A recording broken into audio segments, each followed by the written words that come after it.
they never talk to real soldiers. They like to pull these soldiers to come up out of the blue and spout to the media. The phony soldiers. The phony soldiers. If you talk to a real soldier, they are proud to serve. They want to be over in Iraq. They understand their sacrifice, and they're willing to sacrifice for the country. They joined to be in Iraq. Here is a morning update that we did recently talking about fake soldiers. This is a story of who the left props up as heroes. Then they have their celebrities. One of them was Army Ranger Jesse McBeth. Now, he was a corporal. I say in quotes. 23 years old. What made Jesse McBeth a hero to the anti-war crowd wasn't his Purple Heart.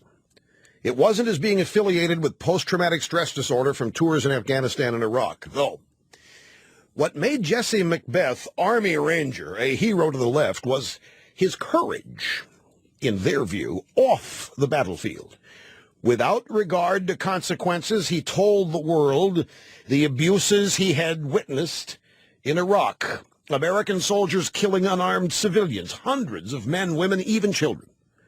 In one gruesome account, translated into Arabic and spread widely across the internet, Army Ranger Jesse McBeth describes the horrors this way. We would burn their bodies. We would hang their bodies from the rafters in the mosque.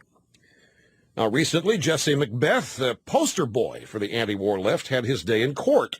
You know what? He was sentenced to 5 months in jail and 3 years probation for falsifying a Department of Veterans Affairs claim and his Army discharge record. He was in the Army. Jesse McBeth was in the Army, folks. Briefly. 44 days before he washed out of boot camp. Jesse McBeth isn't an Army Ranger, never was. He isn't a corporal, never was. He never won the Purple Heart, and he was never in combat to witness the horrors he claimed to have seen. You probably haven't even heard about this. And if you have, you haven't heard much about it. This doesn't fit the narrative and the template of the drive-by media and the Democrat Party. But last week, Rush Limbaugh went way over the line. Way over the line.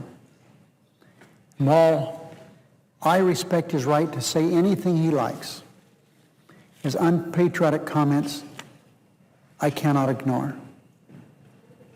During his show last Wednesday, Limbaugh was engaged in one of his typical rants. This one was unremarkable and indistinguishable from his usual dribble, which has been steadily losing listeners for years, until he crossed that line by calling our men and women in uniform who oppose the war in Iraq, and I quote, phony soldiers. Bruh.